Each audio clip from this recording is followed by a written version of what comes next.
Hello, and welcome to the Healing Dreams Project, exploring projective dream work for your health and wholeness and wellness. With hosts Billie Ortiz and Dr. Royce Fitts, I am the producer, Viviana, and today we are going to explore a dream that we received via our dream hotline. Our dream hotline has brought us in touch with Erin, who will be showing her, we will be hearing her dream. And so let's dive right in. Here we go. I'm calling this dream the Potato Chip Olympics.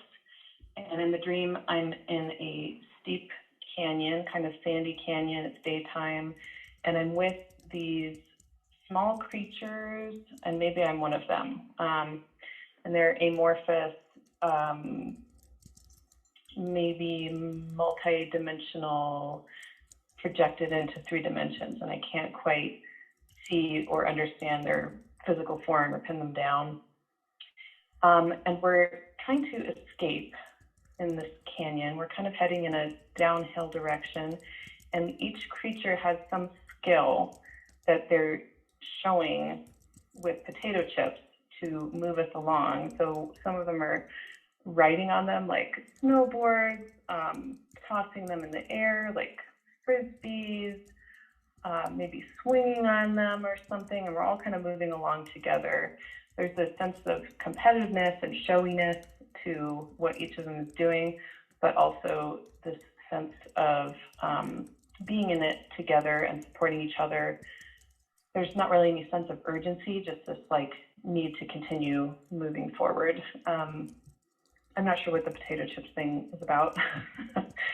But I'm interested to hear your ideas if you end up talking about this one. I have been changing my relationship to food lately in the last 6 months or so, and just doing more of my own cooking, but also trying to eat intuitively and, not label any foods as good or bad. So yeah, I eat potato chips sometimes. I also have some big career changes, not that big, coming up. I'm a software engineer, and I'm planning to start a master's degree in psychology in the fall, just to kind of change directions somewhat. And my program that I've been on the last 5 years is ending, and so there's some upheaval there, as I'm not sure what I'm going to be doing next in just the next couple of weeks. Yeah, and finally, I've been working through some codependency issues in my marriage recently, so I don't know if any of that context is helpful. But yeah, thanks for what you're doing, and have a good one. All right. Thank you, Erin. Thank you for sharing Yes, your dream. I want to compliment Erin on being willing. It takes courage to call a blind telephone number, assuming that everything on both ends is going to be safe and treated as sacred. So I appreciate her being willing to do that as well. One of the things that speaks to me in her sharing is this is a great example of a dream that just doesn't make logical sense, waking life sense.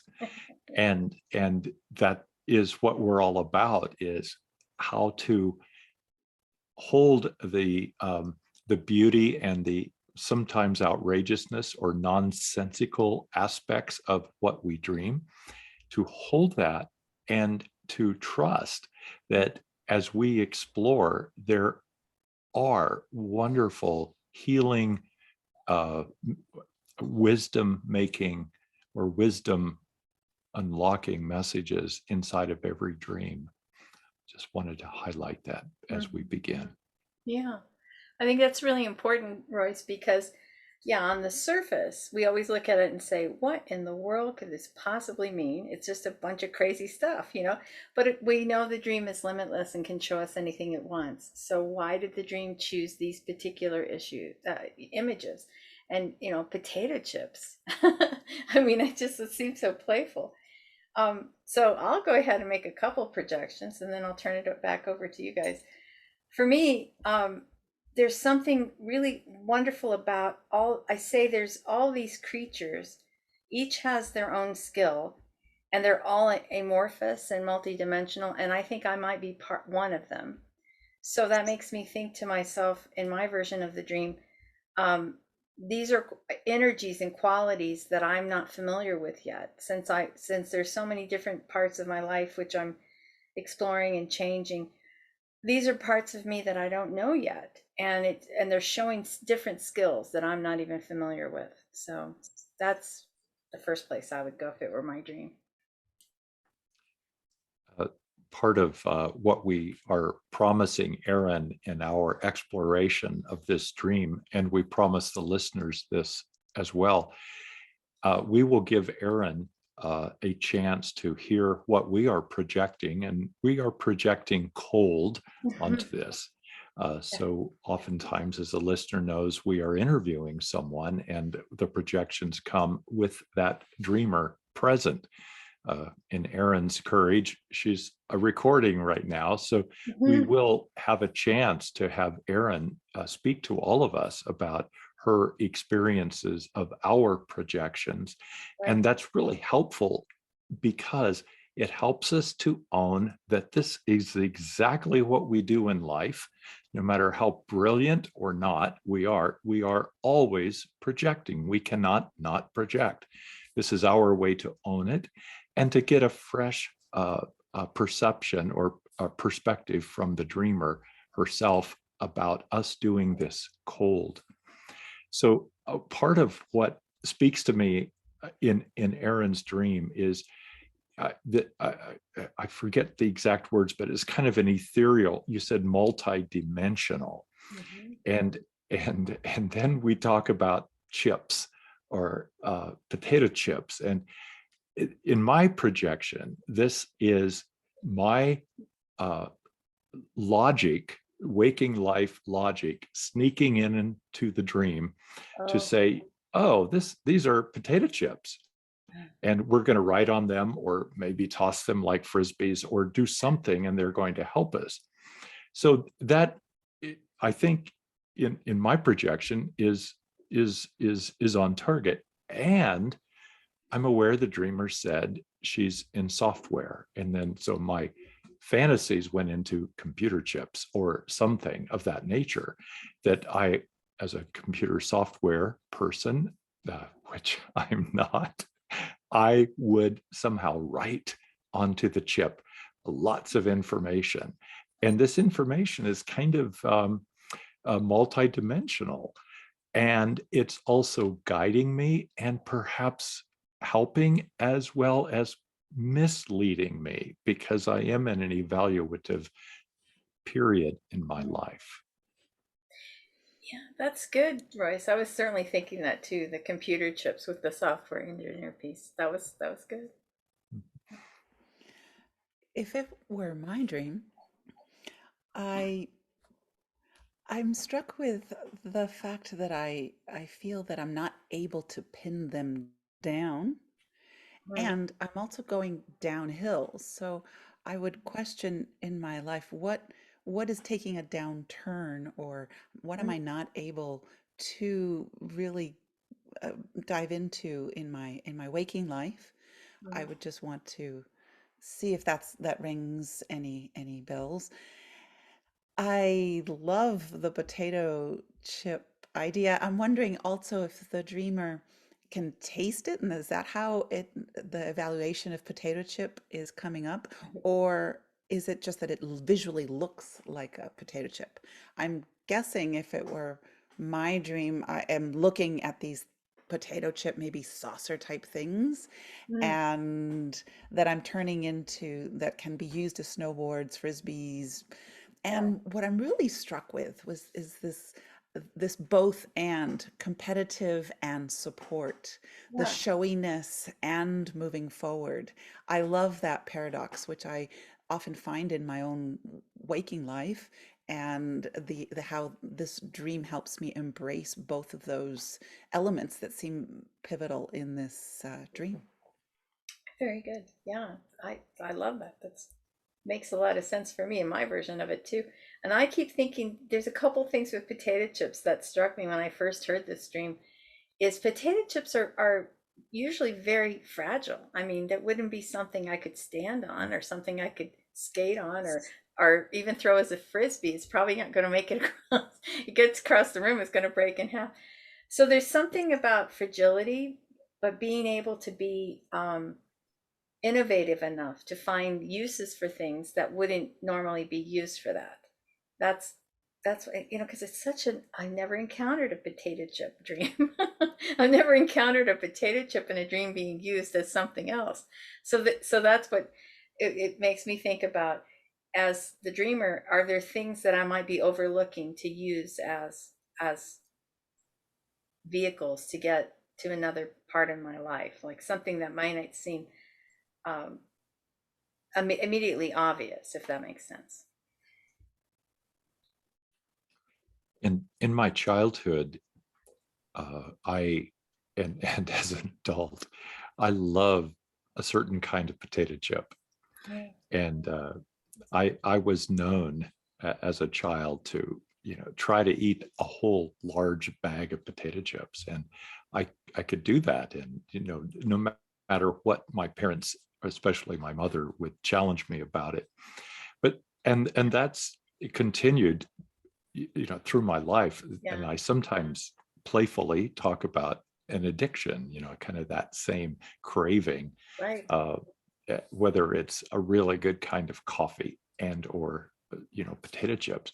So I have a trigger like that, and when I heard this dream, Mm. that's where I went in my own imagination about my own memories and my cravings. I heard the dreamer talk about the need to change my nutrition plan and how I'm doing this both logically and under study and also through intuition. So I do not know where to go with that connection, except I have a hunch for me in my dream. This is speaking to me about some kind of nutrition, uh, and how can maybe it's a question, how can I trust my intuition if I'm paying a lot of attention to potato chips? How intuition is not magic. Intuition is not 100% right. And if I, as a dreamer, have not listened to my intuition very much in my life, that is something I need to uh, wonder about. And if I've overpaid too much attention to intuition and not used my logic and sorting out decision making process, perhaps I need to hold that up and wonder as I'm trying to make waking life decisions. The dream is here not just to entertain me or to confuse me. The dream is here to help me function and to be more on target about my life's what I understand to be a calling in life, whether it's a relationship, as she's talked about, as of codependency, and a whole change of careers. Mm-hmm. Right. Yeah. I'm like you, Royce. I could finish a whole bag of potato chips if you leave me alone with it. And it's like, I asked my husband, don't buy them, because I don't have any willpower with corn chips. I'm okay. Can have a couple here and there. But with potato chips, there's this kind of indulgent piece that just, and it's sort of, I mean, this is totally my projection, is it feels as though I go automatic when I'm eating potato chips. I don't even think about how many I've consumed. So it's probably better that I not have them in the home. But so there's this kind of thing about indulgence and willpower. So why did the dream decide to make that every apparatus designed from a potato chip? So I would ask, this is where it would be good to question the dreamer, is that she says, that she doesn't consider as necessarily a bad food. So she has one every now and then, but there's something about I don't know, treating myself or the indulgence of something that I don't know. That's what comes to me, because potato chips are, they're not actually in anything that we would say a healthy food group.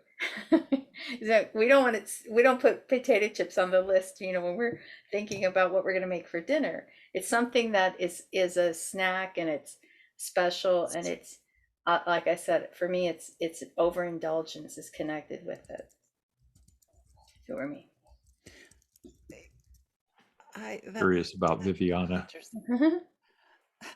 There's a element, if this is my this were my dream, that Billie brought up for me, or as an in tangent to what Billie has just said. For me, potato chips are an addiction.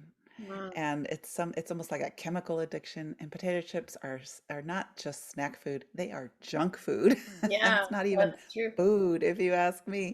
I mean, even potatoes, I try to limit my potato intake, but potato chips are in Mhm, my world. Yes, I see they're just very, very seductive, and once I have mhm, one, I want another, and I want another. mm, So it's an addiction, and that calls to me or ties in with me this possibility of looking or examining this codependency in mm, relationship, and how perhaps I'm addicted in some way, some maybe not so positive way within my relationship.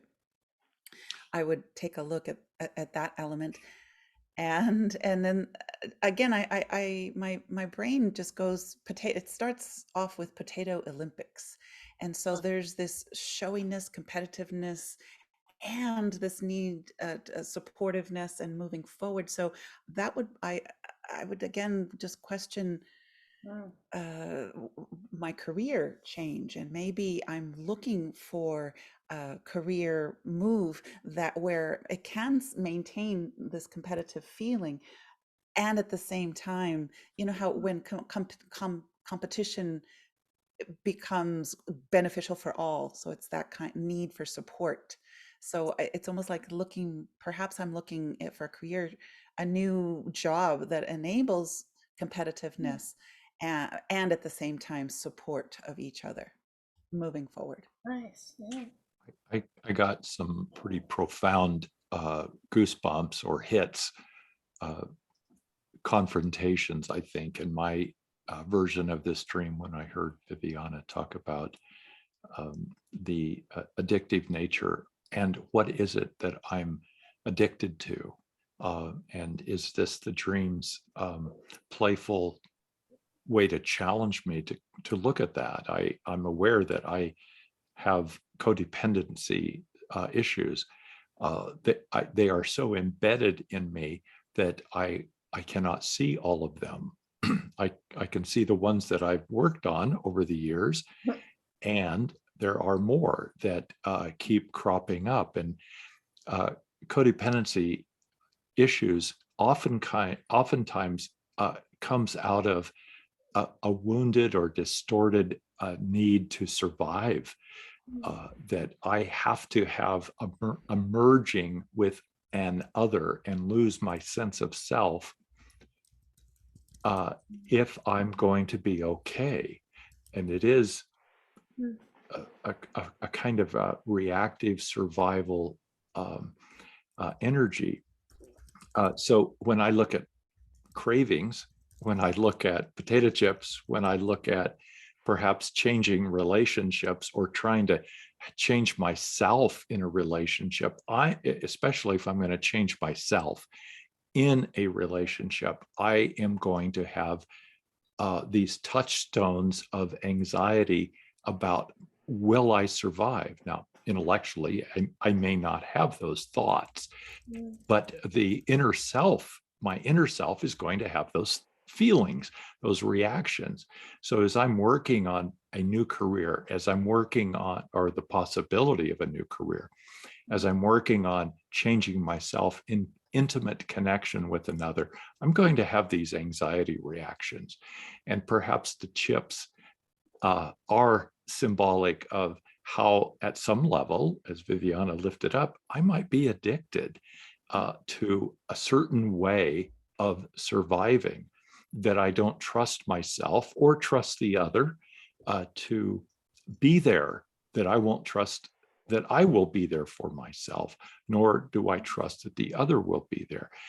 No matter what, I'm going to change. And this is part of what the dream is saying. I am changing. And because I'm dreaming about it, I'm ready for the changes.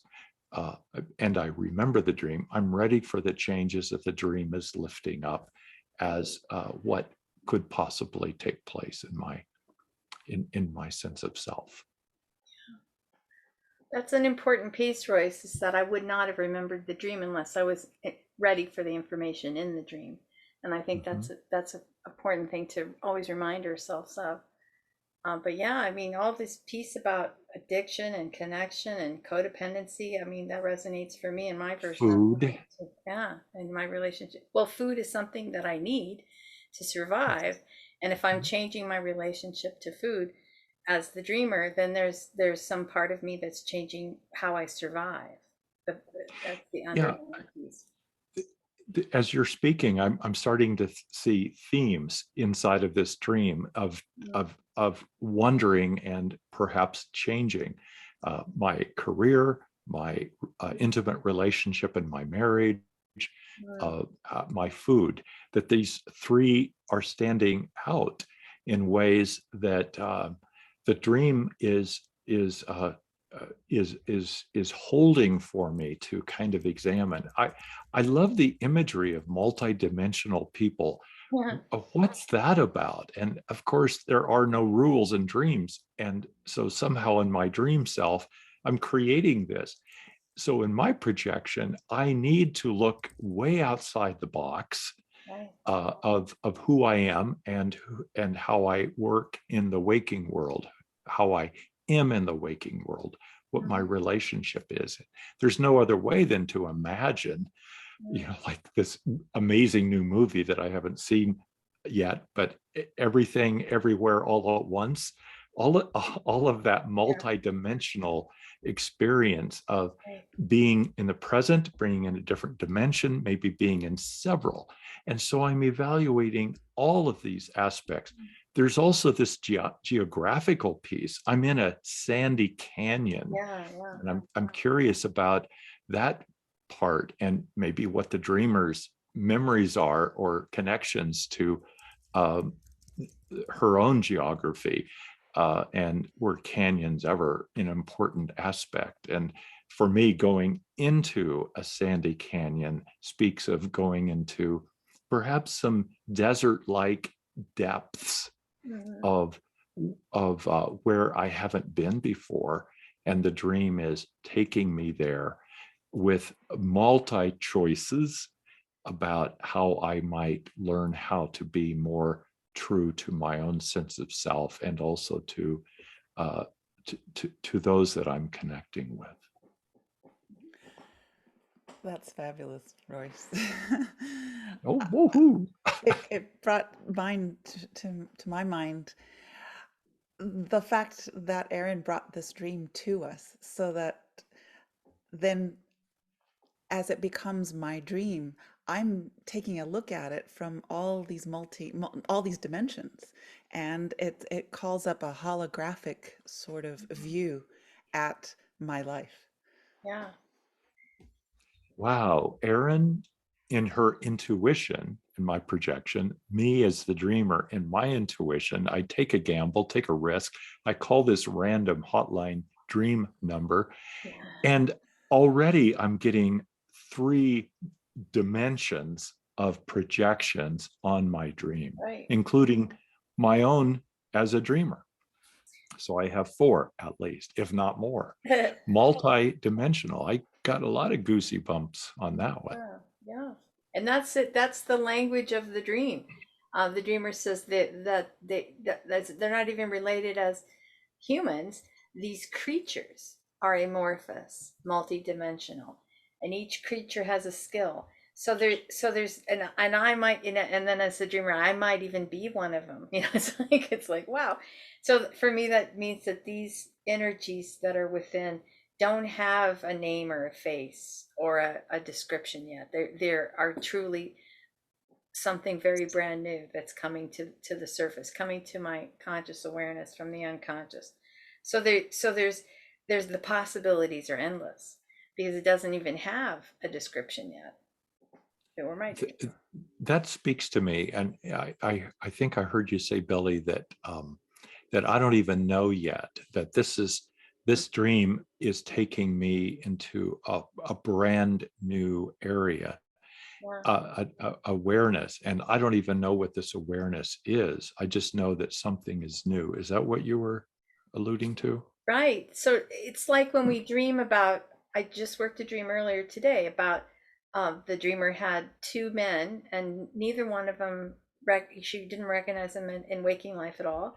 They're just new, brand new masculine energies that were coming to the dreamer. So anytime there's something that's not labeled or defined, in my version, it's an energy within me that I don't have a name or a face for yet. I don't have a way to define it yet because it's brand new. It's beyond my conscious understanding. I'm amorphous. I am so new. I'm still protoplasm ing, Yeah, without shape yet or right. without concreteness. Okay, so this excites me in my dream because in my version, this is a new underlying new venture of myself. Right. Uh, uh, uh, Dreams are here to help us evolve. And I say that from, if I were a biologist, an evolutionary biologist, which I'm not, Mm. I would say dreams are here as a part of my evolutionary biology, that my cells, my skin, my life, my soul, my beingness is changing.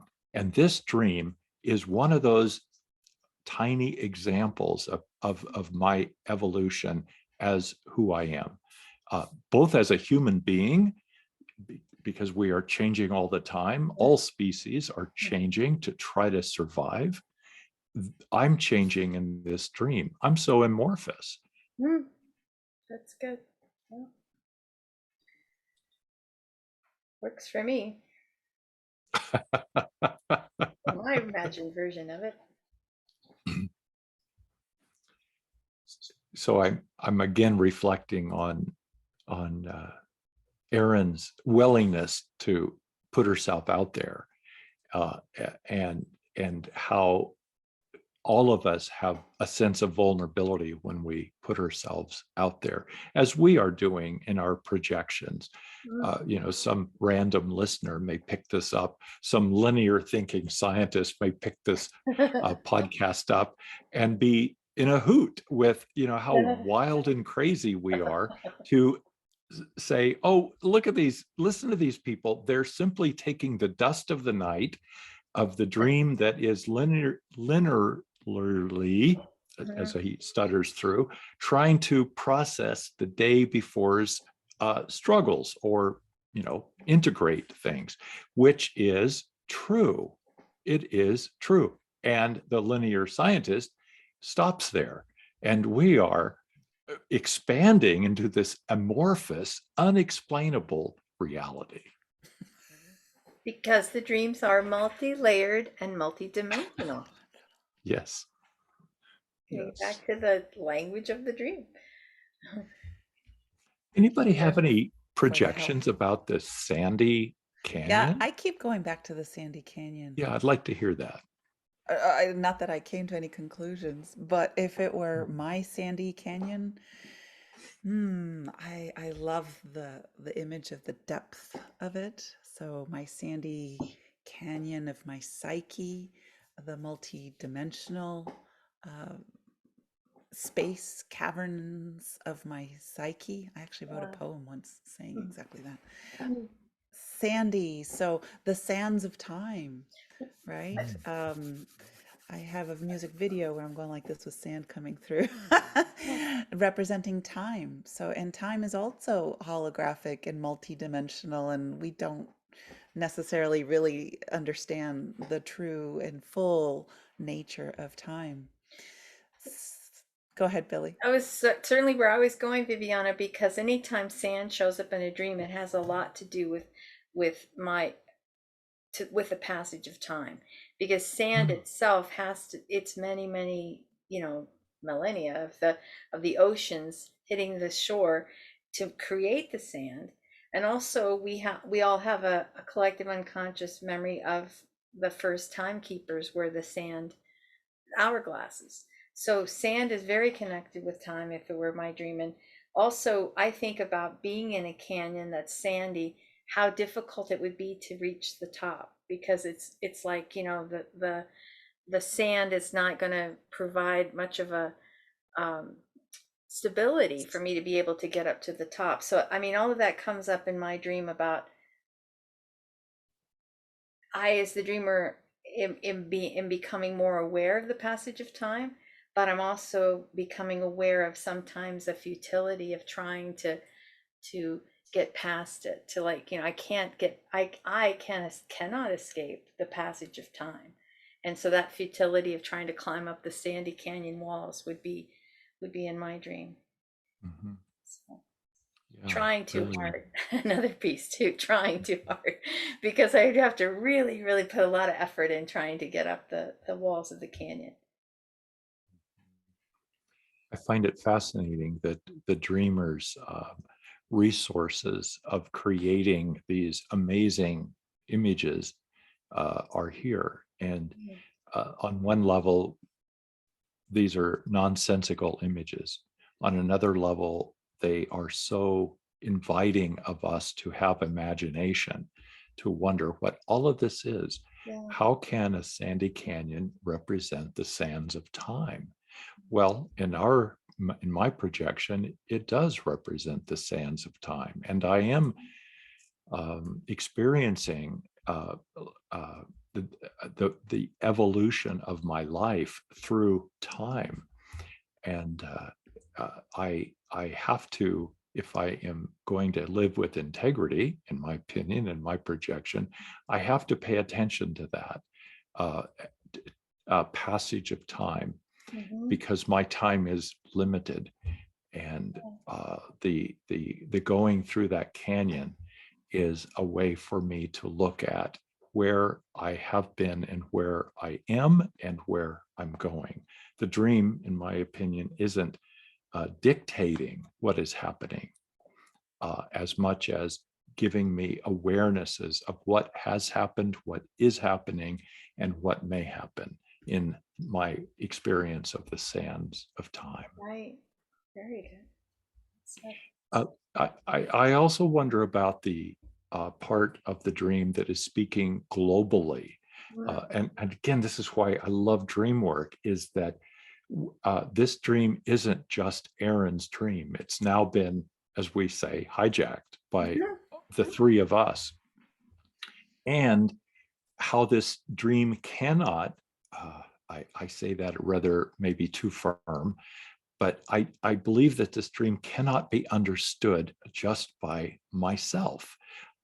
This dream knows that. This dream comes for the sake of the tribe, for the sake of the world. And what else is going on outside of me that this dream is also reflecting and also helping me look at the past, the present, and the future. right. Simultaneously. Yeah. Simultaneously, yeah, Yeah. amorphously. Yes. Right. Yes. Yes, I agree. Mhm. Any further thoughts, Billie? I think we've successfully eaten a bag of chips here. Can we can I'm curious to hear feedback from the dreamer whenever she has an opportunity to because ultimately, and I'll just insert this here, ultimately the dreamer gets the final word, and only a dreamer can say for sure what his or her dream means. So yeah, we can go on and on about it, and it means it certainly has become our dream as well. So all of these reflections and projections means something to us and hopefully to others who are listening or watching. But ultimately, the dreamer is the one who gets the final word. So we'll give her a chance to respond. I think that's sounds good to me. Yes. So in the I have one meantime, little playful Mhm. response with the dream is I meant to say this earlier. There's something flaky, potato flakes, flaky about this dream Yeah. that is a kind of playfulness. And is it possible that I am considered somehow to be flaky? And Oh, and how might that be affecting me as I'm trying to move through all of these transitions in my life, my relationship, codependency, my food, my career, and other levels that perhaps the dream is trying to show me, and yet I'm not ready consciously to see those. interesting. Okay, And I am flaky. So. good. Dr. Flaky. all right. We'll call you So that. let's drflaky.com. so I think we've arrived in an arbitrary close, as my dear friend Billie would say. Thanks. I would like to remind our listeners and viewers that we do have this dream hotline. If you do feel called to share your dream, the number is 720-573-9195. Again, it's 720-573-9195. We would love to hear your dream. Again, you would have about 2 or 3 minutes to share a dream, but we would love to uh, share it with everybody. So please call in to the Dream Hotline. And Billie, please be where can patient. one? Please be patient and let it ring, ring, ring, because we can't change the amount of rings. It's about 5 rings until it picks up. So, yeah. So go ahead. So Sorry. Billie, no, Billie, where can one get in touch with you? I can be found at wakeuptoyourdreams.com, and I'm currently starting up another round of DreamWorker training. So I have a intro class that's coming up Saturday, the 14th, and then on my website under RMIPD training, you can find the whole outline of the program. I also do groups 4 times a month, 2 in the afternoon and 2 in the evening, and they're at different times throughout the month. So check out the calendar on my website as well, wakeuptoyourdreams.com. And you also do offer private dream sessions. Oh, that's right. And I offer private sessions as well. Thank you. Which are wonderful. Oh, thank you. Thank you. And Dr. Fitts, where might one get in touch with you? Well, I am at Royce Fitts, FITTS.com. I am a spiritual counselor and dream worker. My background in large part has been in clinical psychotherapy. And in recent years, I've been shifting and focusing more on what I am calling an open-hearted spiritual counseling approach to look at the wounds of our life as well as the opportunities for what healing can look like, meaning of life issues.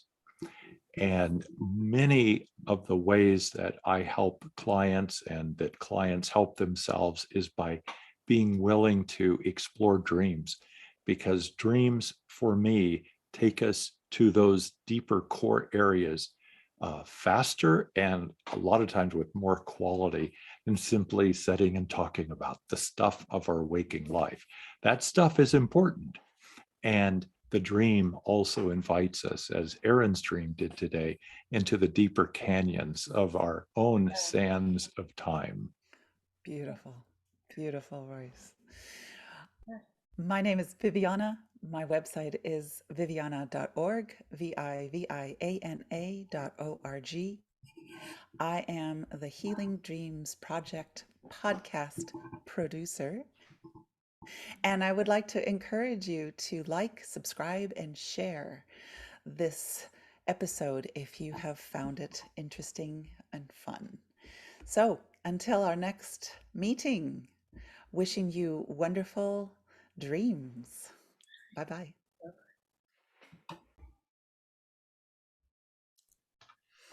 Hello, and welcome to the Healing Dreams Project, exploring projective dream work for your health and wholeness, with hosts Billie Ortiz and Dr. Royce Fitts. I am the producer, Viviana, and today we will explore a dreamer who called into our dream hotline. Welcome, Erin. We're so happy that you were able to join us today. Thank you. Yeah, I'm excited. Yeah. So we heard your dream, and without knowing you, without knowing anything about you, we just dove right in, and we were just wondering if anything that we said resonated with you, and if so, what exactly?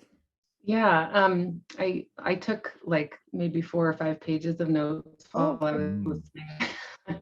So a lot of things. And I'm a little nervous that I'll be really disorganized about this, but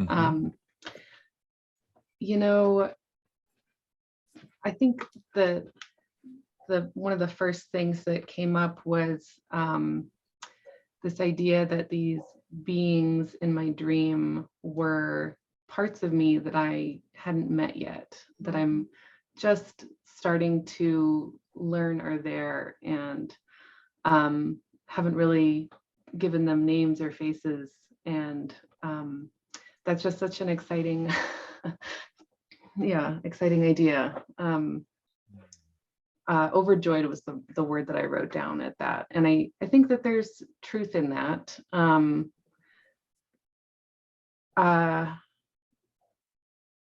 I mentioned some of the things that are kind of shifting in my life, and I think you all also picked up on there's a lot of change and movement right now in my life. And I think the way that I've been framing it is that there's shadow work, and I have some elements of like a golden shadow, that there are good parts of me that I have been disowning, and like showiness and competitiveness, I think, are things that I've never allowed myself to see in me.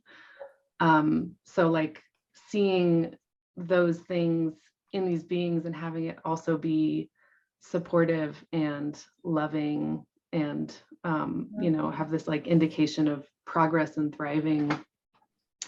I don't know, it felt very positive and also very playful, and I'm encouraged to think about myself as a more whole being with all of these new things coming up and having a hope of integrating them. Wow, that's that was the first thing. Yeah, excellent. I'm so glad that resonated for you. Yeah, me too. That's great. I love that you mentioned the golden shadow too, because those are pieces of ourselves we cast off. Anything that I consider not me, I cast off into the shadow. Most of the time, very negative qualities or things that I consider negative. Sometimes there's a lot of energy in that too, but to realize that there's pieces of me too that are golden, that are bright shadow projection pieces that I need to retrieve. Right. Very good. Yeah. There was something too that I think Royce said right at the end about, the flakiness of potato chips, and have I been flaky? And I was like, man, I don't like that as much. Yeah. But I mean, I think that there are certainly ways that that's true too. So, it wasn't all glowy good feelings, but that's okay. Well, and that's the way it works, Yeah. And because I may project about flakiness, with chips, doesn't mean that it applies to the dreamer directly. It certainly means it applies to me as perhaps the chief flake.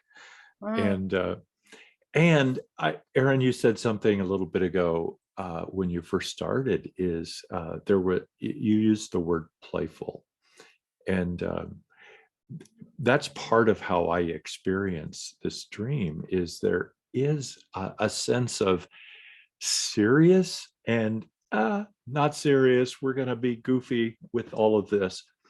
And I get goosebumps when I imagine the combination of seriousness and playfulness together.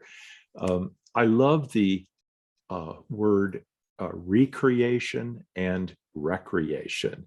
That when God, Goddess created the world and stood, it's this creation, this play of the gods, metaphorically and or literally. And so for me, that stands out in the dream, is this kind of bizarre combination. And to hear the dreamer talk about, I'm going through a lot of shifts and changes. And what better way to go through shifts and changes than to be in touch with both playful recreation, recreation of who I am. Nice. Yeah. Yeah, I like that a lot. Yeah.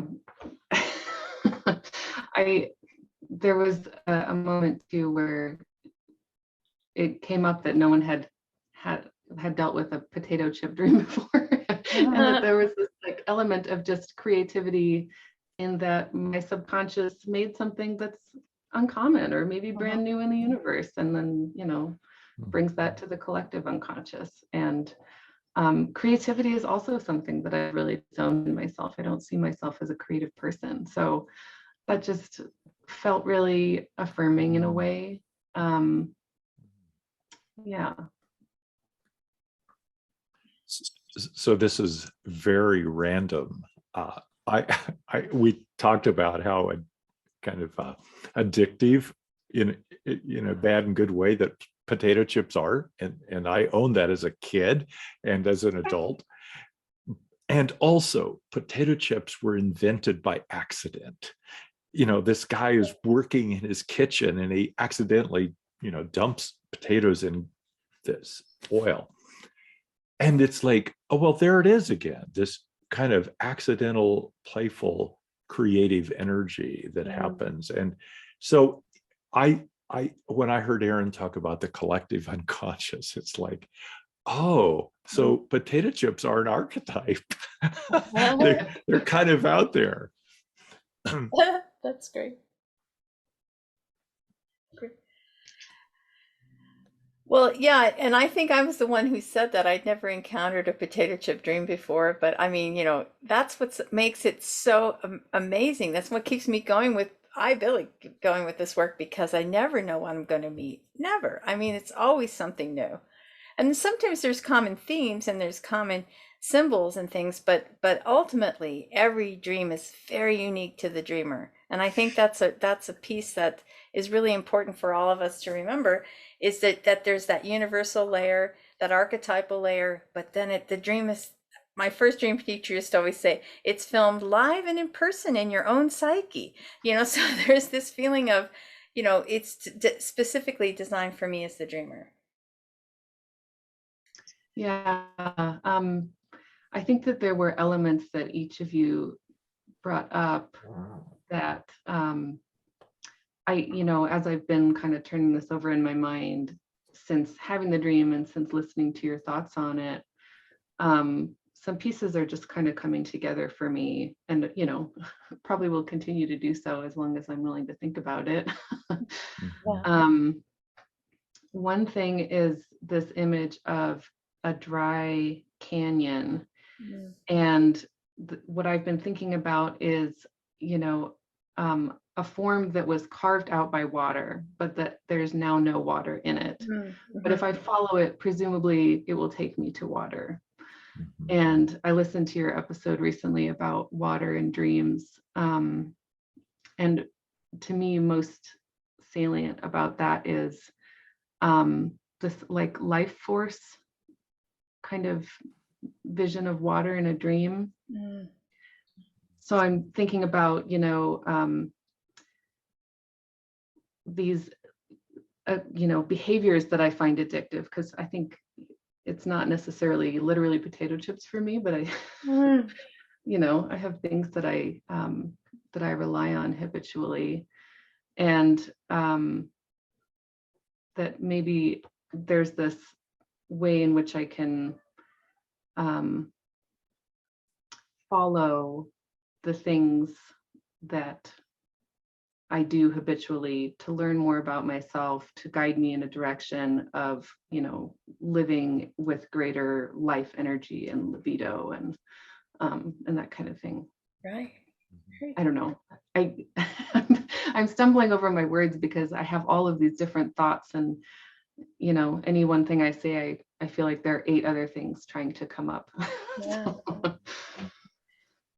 I completely understand. Believe me, I completely understand. And they're very vast like that. That's what makes the dreams so amazing. Is there's always those multi layers and multi dimensions to every dream.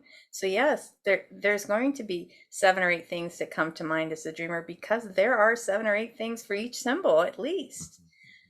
So that's good. I'm glad that you took the notes that you did and you felt the depth of it, because that's what really helps everybody to understand more about their dreams. It just realize this is telling me so many things on so many different layers. Yeah, I know. And I've had other really weird dreams since this one, and now I'm like, man, I want to I need more feedback on everything that's happening with me in my life. Join a dream group, like Billie's dream group. That'd be great. Yeah, well, and we never know what the dreams are going to give us. That's just it. This, as I said before, I as a dream worker don't know what I'm going to meet. We don't know what our dreams are going to say each night, but they're specifically designed for our health and wholeness. And if we can really understand that, then we take every bit of it and we look at it. Yeah, what is this all about? Gives me a chance to really explore it. And it is all about everything. Yeah, what's the new movie that I haven't had a chance to see? Everything, Everywhere, All at Once. And it's a great movie title. It's a great dream title, and how I experience Erin lifting up these 4 or 5 pages of notes and all of these various ideas, and they're all true in the dream.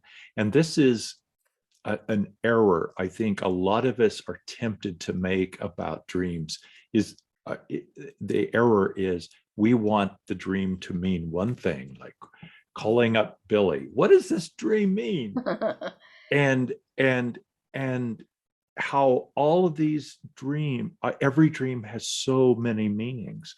And so to discipline myself to first notice, my goodness, there's a lot of meanings to this. I'm going in 8 different directions. And to do my best to jot this down in whatever way that is feasible and possible for me.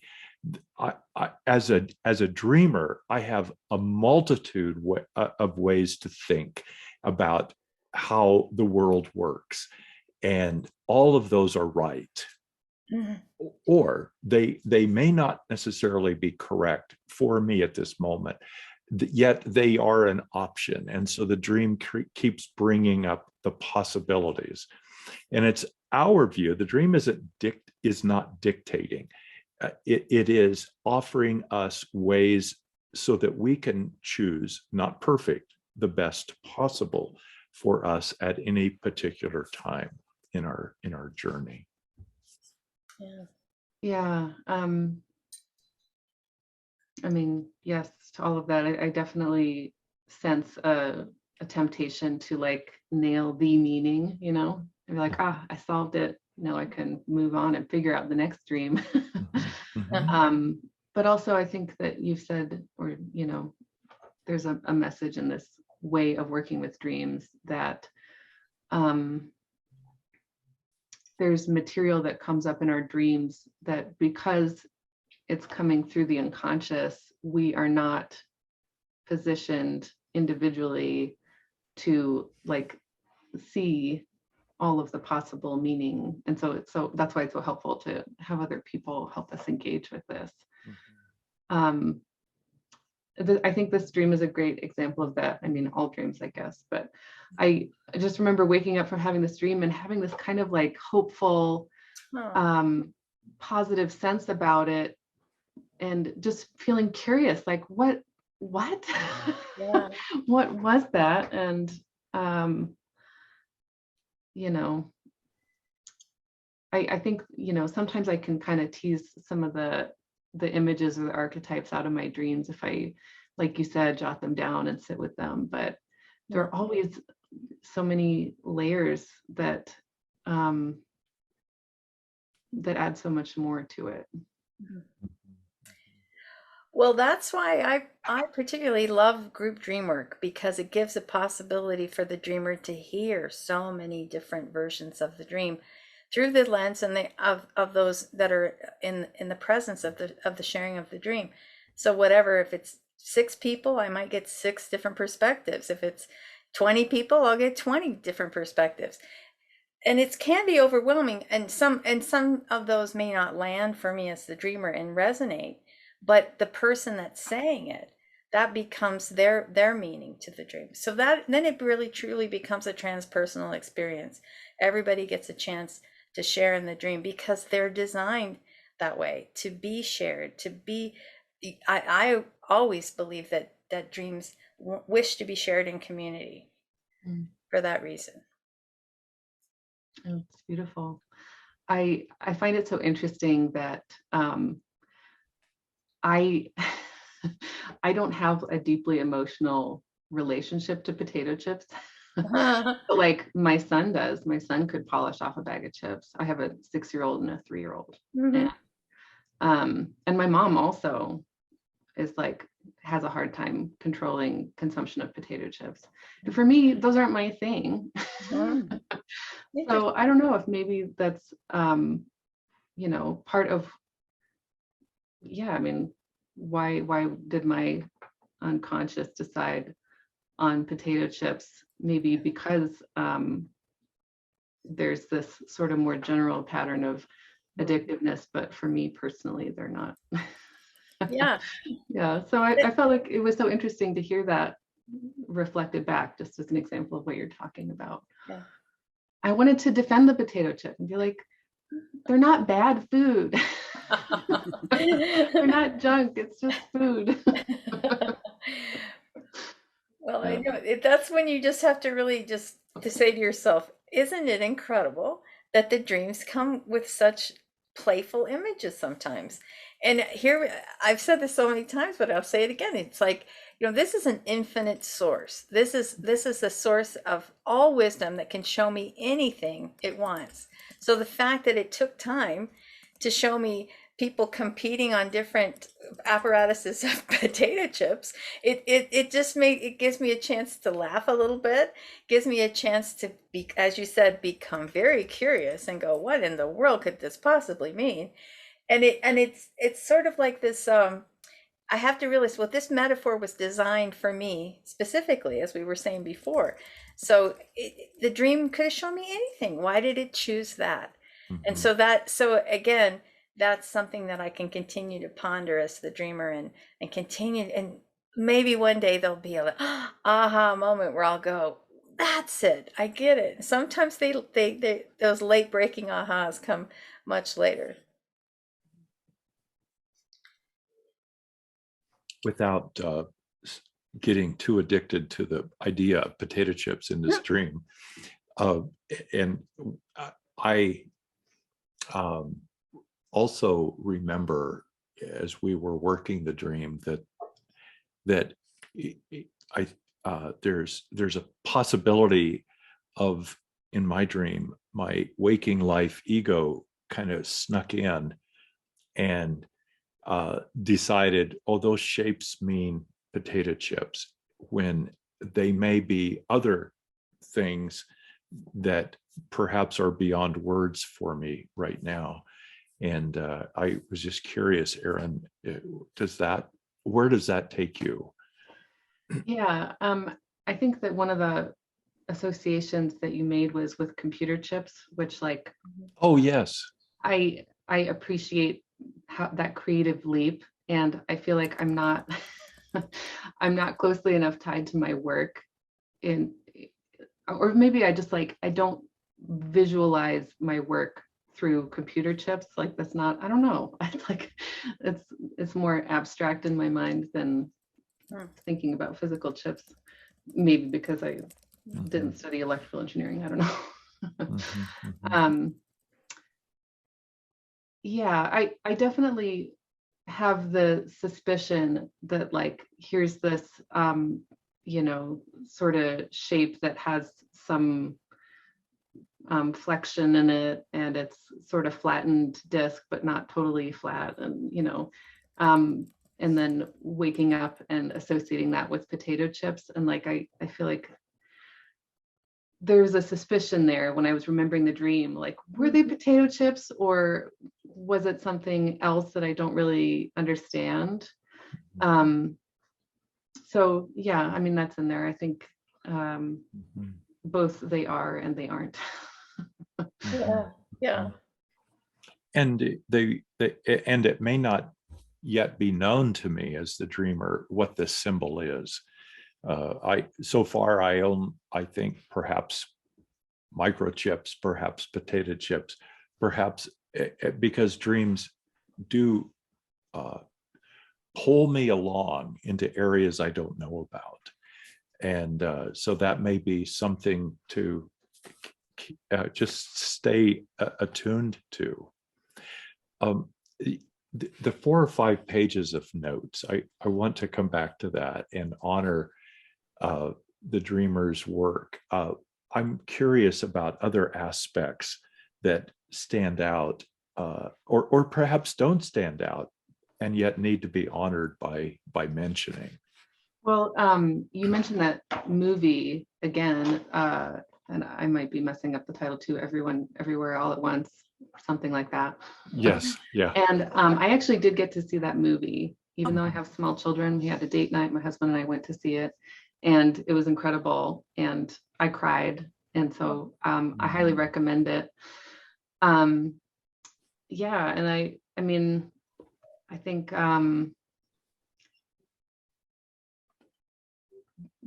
with the elements of just how surprising this dream was and kind of like shook me in my waking life to really get curious and really open the layers of like what could be going on, who could I be, who I haven't considered before. And you know, I think that movie, it also is really just an opening experience. Like different realities and inviting us to imagine and also to find the benefit of being in the reality that we are in. So I just, that really stood out to me when you mentioned the movie. It was like, I love that movie. I should see it again. It was great. Yeah, let's see. So I think that you also talked about sort of addiction and codependency, and maybe that wasn't the first thing I wanted to talk about, also because it's just uncomfortable. It's, you know, it's ongoing work for me. But yeah, I mean, I think that I have had this sort of unexamined and kind of stuck addictive pattern of relating to my husband, that I, you know, I merge with him and take on responsibility for his emotional state and kind of lose myself. And we have this kind of higher dynamic where we've agreed to that. And now I wrote notes, and I wrote these notes a week or two ago, and so I'm not sure that I understand what I wrote. But yeah, I mean, there's a sort of self-preservation anxiety that you alluded to. And I mentioned in the dream that there's a need to escape and like move forward. And at least now that when I'm thinking about it, I associate that with a recognition that like, I can't live like this. My husband has had suicidal ideation pretty consistently for the last several years.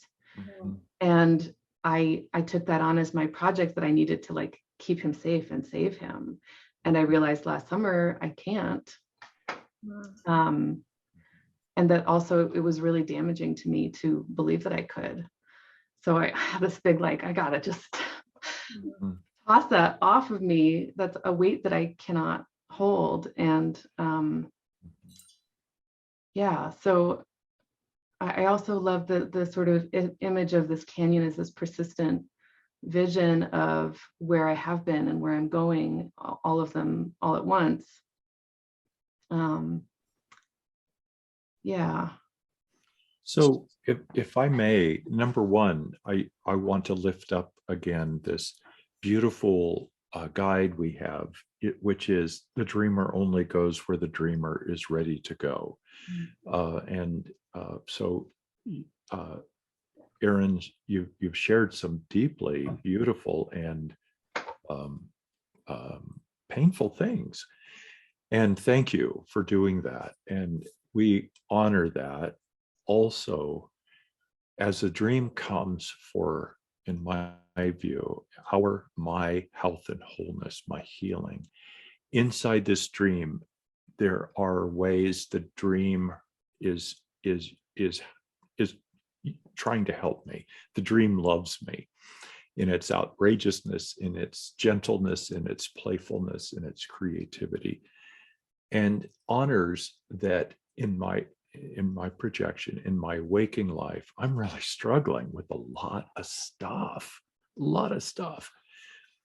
And as I'm glad I heard again, Erin, you lifted up this canyon piece. And as I was listening to the other parts about the codependency and the suicidal ideation, and in my projection, my own yearning and looking for a path.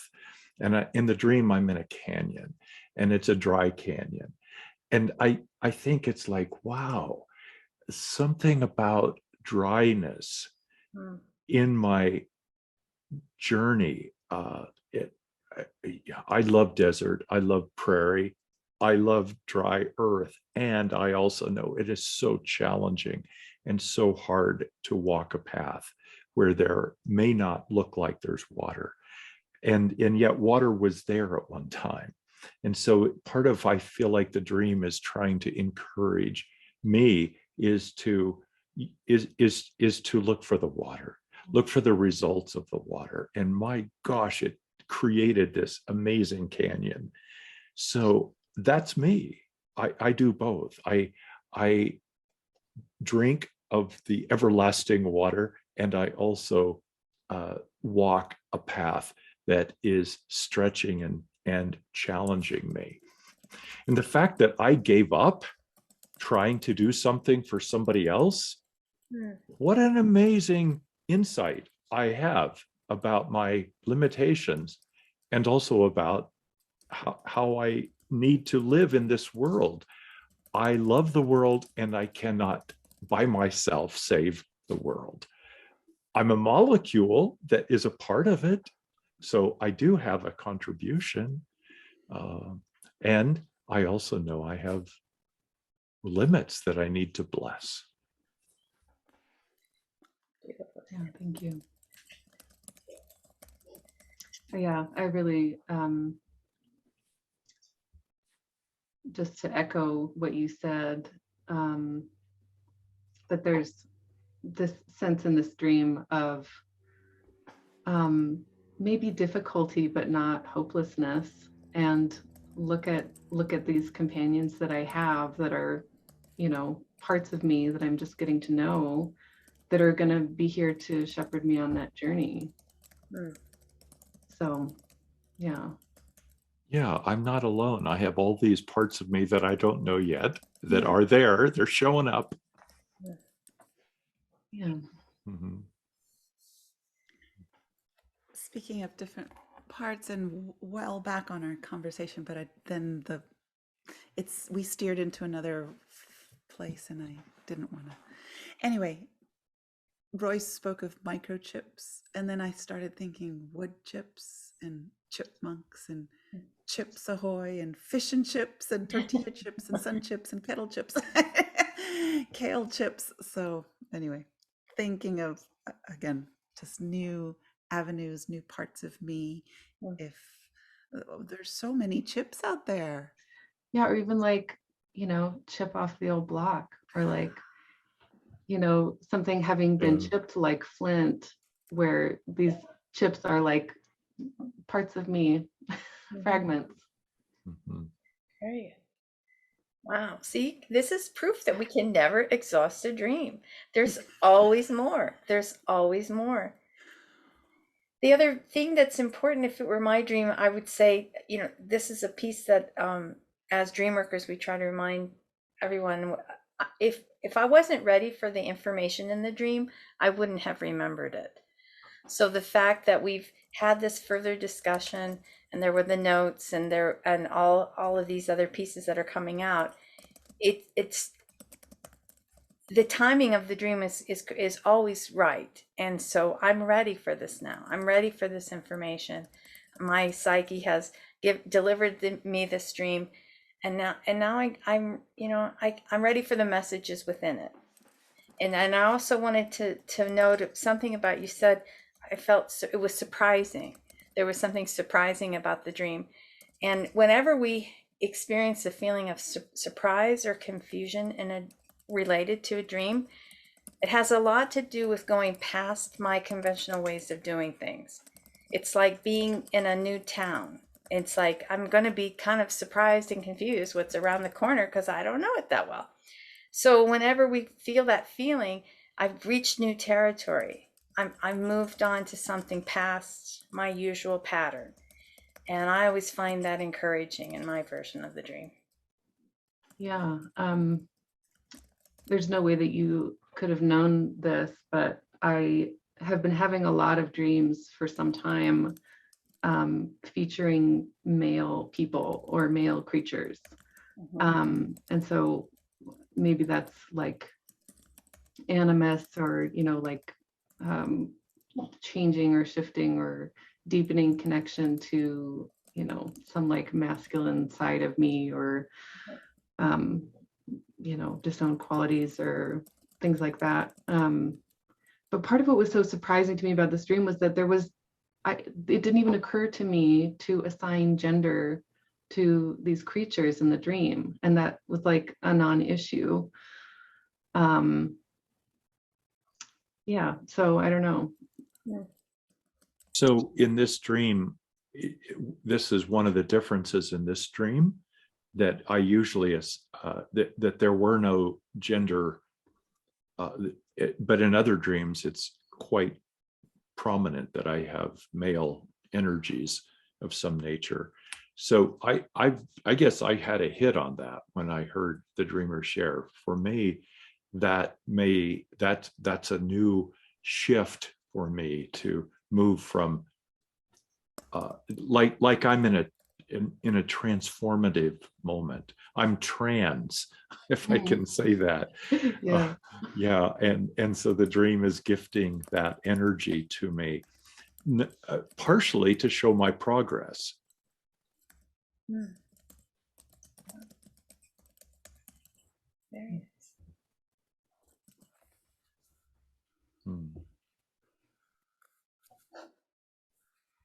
Yeah, it does really resonate that I feel like I'm entering a new place, or a new flavor of awareness, or something exciting. Feels positive. And it hasn't fully been defined or formed yet, because I remember there was a lot of ambiguous kind of feeling to the creatures. So it hasn't been set in stone yet. I can still continue to reinvent myself, as Royce was saying, the recreation of myself.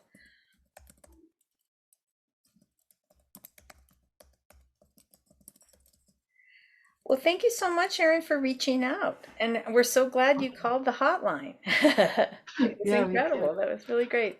Because we just started this podcast a few months ago, and we had this idea that it would be wonderful to hear from whomever, any of the listeners who had time to want to call in and leave us a message. So it's wonderful that you took the leap. Thank you. You're welcome. It just felt like the right time. So I don't know. I hope other people will kind of witness this and feel like this is something that they would want to do too, because it's been great. I'm really grateful Excellent. and encouraged to maybe join a group. Yeah. Well, anytime, it's on well, I'll go ahead and introduce my website. Seems like a good segue here. Let's go back to gallery view. I wakeuptoyourdreams.com. There's a link there that says groups and sessions, and I have groups that go all throughout the month. Some meet during the day, some meet during the evening. So just whenever it's a good time, click on the availability. And also you offer private sessions, right? Yes. And so, yeah, and that's always a possibility too. And I'm also in the middle of starting up another round of Dreamworker training. And that starts in June. And if anyone's interested, it's under RMIPD for Rocky Mountain Institute for Projective Dreamwork. And that's on my website as well. Beautiful. And Royce, where can someone get a hold of you? At Royce Fitts, FITTS.com. And I'm a spiritual counselor and dream worker, and I've had years and years of experience in the clinical world, also working with dreams in those settings. In the last year or two, though, I've been focusing more on the I guess I would call it non-clinical ways of viewing life, and looking at how it is that through what is it in our heart's deepest values that wants expressed. And that's how I define spirituality. And spiritual counseling is exploring that aspect about how we can honor our hearts and our world's deepest values. And dreams are a royal road to what all of this is about. And Erin's beautiful sharing this day reinforces that our dreams are on our side. Yeah. Also, I just wanted to add that hearing Erin's dream has helped me on my path as well. It's something that this process it helps the collective environment as well. So thank you, Erin, for sharing with us. And well, I am Viviana. I can be reached at viviana.org, viviana.org. The Dreamer Hotline is for those of you who might want to share your dream. Call us at 720-573-9195. Again, it's 720-573-9195. You'll have about 2 or 3 minutes. Let the phone ring and ring and ring, but it will pick up. So leave your dreams with us. Thank you so much again, Erin. Thank you, Dr. Fitts. Thank you, Billie Ortiz. This has been another edition of the Healing Dreams Project podcast. Happy dreaming till next time.